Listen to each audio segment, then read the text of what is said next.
दोस्तों नमस्कार। त्योहारों का समय है और सभी का एक दूसरे के घरों में आना जाना निरंतर चलता रहेगा। आज का विषय इसी से उपजा है। हमारे घरों में छोटे बच्चे हैं, बड़े होते हुए बच्चे हैं। हम कई बार संबोधन के विषय में दोहरा जीवन, दोहरा चरित्र रखते हैं जो कि उचित नहीं है और उसका बहुत बुरा प्रभाव बच्चों पर पड़ता है।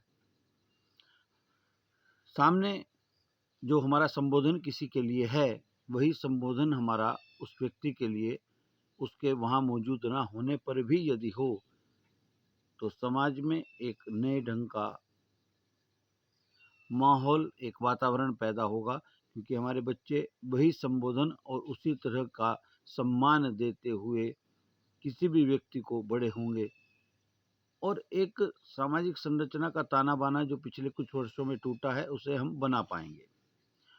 उदाहरण के रूप में हमारे घर में हमारा कोई मित्र आता है तो हम कहते हैं कि आइए, जो भी उनका नाम है, बड़ा उनका सम्मान करते हैं। आधा घंटा, 1 घंटा, जितने भी समय ईश्वर की कृपा है, वो यह अतिथि हमारे घर में रहते हैं। परंतु उनके जाने के बाद हम कई बार जो चर्चा करते हैं, वह नकारात्मक होती हैं और उन्हें बच्चे सुन रहे होते हैं कि ये झक्की आ गया था, बहुत दिमाग खा गया, आदि इत्यादि, और बच्चे सुन रहे हैं। अब बच्चा जब अपने किसी मित्र से स्कूल जाकर उस व्यक्ति के बारे में बात करेगा या कोई अन्य रिश्तेदार आएँगे, उनके सामने बात करेगा, तो उसके शब्द शायद वही हों कि वो वाले अंकल जी आए थे, क्योंकि ताऊ जी, ताई जी, मामा, मामी, बुआ, फूफा, ये तो हम बिल्कुल ही छोड़ ही चुके हैं। अब तो अंकल आंटी रह गया, और वो तो बहुत झक्की हैं। बल्कि आया था कहेंगे, क्योंकि उसने हमें यही कहते हुए सुना है। सम्मान खत्म हो गया बिना उस व्यक्ति को जाने, बिना उस व्यक्ति को समझे, और हम निर्णय लेने वाले को, निर्णय तो ईश्वर लेगा। ईश्वर ने ही तो निर्णय लिया कि वह हमारे घर पधारे, बड़ी कृपा हुई, क्योंकि हमारे यहाँ तो अतिथि देवो भव की परंपरा है।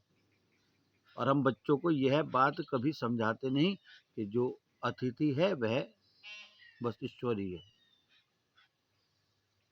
हम उनके जाने के बाद या उनके घरों से आने के बाद जिन शब्दावलियों का प्रयोग करते हैं, आप सबसे मेरा निवेदन है कि उसे तुरंत प्रभाव से बंद करने की कृपा करें, समाज हित में, व्यापक समाज हित में।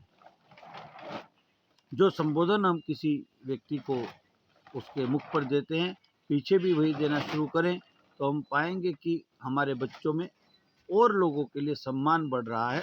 और जब बच्चा किसी बड़े का सम्मान करता है, तो उस व्यक्ति के मन में उस बच्चे के लिए प्रेम उपजता है। हम अपने बच्चों से तो प्यार करते हैं, इसमें तो कोई शक है नहीं। जब इसमें कोई शक नहीं, तो हर व्यक्ति हमारे बच्चों के विषय में अच्छा सोचने वाला हो, हमारे बच्चों से प्रेम करता हो, हमारे बच्चों के सुख दुख में साथ खड़ा होने को आतुर हो, तत्पर नहीं आतुर हो। और वह यहाँ से उपजेगा, हृदय से उपजेगा। और हृदय में भाव जो है, भाव ही तो कीमती है। भावपूर्ण बनिए। ईश्वर भावना वालों के ही साथ होता है। दिखावा तो हम लोग बहुत करते हैं, सभी करते हैं। भाव प्रधान हो जाइए। बच्चों को भी यही गुण दीजिए। तो आज से निवेदन कि हम किसी आगंतुक के आने के बाद और उनके जाने के बाद उनके विषय में जो संबोधन करेंगे, उसमें जरा सा भी अंतर नहीं होगा जो उनके सामने उन्हें कहा गया, जो उनके पीछे उन्हें कहा जाएगा। ऐसा ही हम जब किसी के घर जाएं, तो वहां से लौट कर आकर भी हम जो चर्चा करेंगे, चर्चा के विषय से हम सहमत असहमत हो सकते हैं, इसमें तो कोई शक है नहीं, इसमें कोई संशय किसी तरह का नहीं। परंतु संबोधन में तो हम जी लगा सकते हैं ना।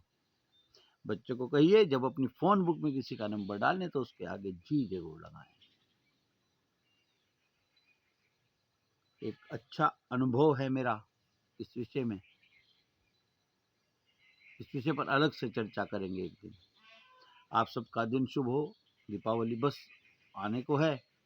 आप लोग उल्लास से, उमंग से इस त्योहार को अपने दोस्तों के साथ, अपने परिवार के साथ, अपने इष्टजनों के साथ आनंद पूर्वक मनाएं। सब तरह का सुख आपको प्राप्त हो, आपके शुभचिंतकों को प्राप्त हो। ऐसी मंगल कामनाओं के साथ आज का विषय इतना ही। फिर नए विषय के साथ मिलते हैं जल्दी ही। राम राम, वंदे मातरम, जय हिंद, जय भारत।